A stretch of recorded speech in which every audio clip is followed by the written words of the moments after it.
Planning for college can be a challenge, especially as the price of pursuing a higher education continues to increase. Many families struggle to balance saving for college tuition, while some students weigh if it's worth the price. Financial expert Ted Jenkin joins us to break it all down. Ted, I have 2 kids in college. It's very expensive. So let's talk about the parents who have not started saving yet. What can they do? Well, Sharon, it's never too late to save. I generally recommend starting something called a 529 plan. Dollars in here go on a tax-deferred basis and then come out tax-free not only for college, but could also be K through 12 and for postgraduate school.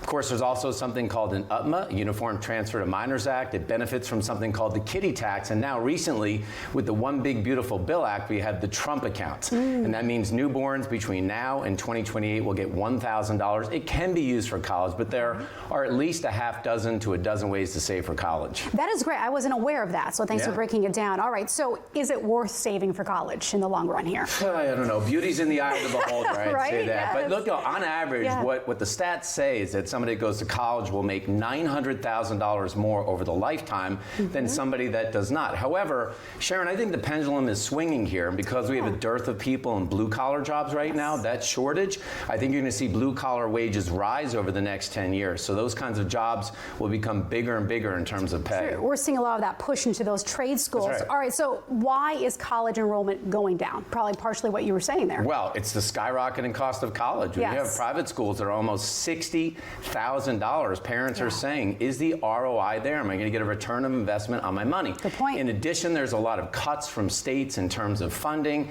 And because of COVID, Sharon, a lot of people have remote learning options right now. So all of those have decreased enrollment by some 9.4%. Yeah, all right. So we all know people who've gone to college in their majors and they come out and they don't even get a job in what they majored in. Starbucks barista. Starbucks, exactly. You see a lot of that. My niece is one of them. So what degrees do you still see worth pursuing that actually may work out for them in the end? Well, when you look at pure ROI, engineering is great, pharmacy is great, anything in computer and technology, all of those are great. I think if you're doing just a general liberal arts degree, you may think twice about paying that bill. That's a very good advice. So technology, medicine, you can't go wrong with those, right? Okay. Ted Jenkin from Exit Wealth Advisors, thank you so much. Great to have you in the studio. Thank you.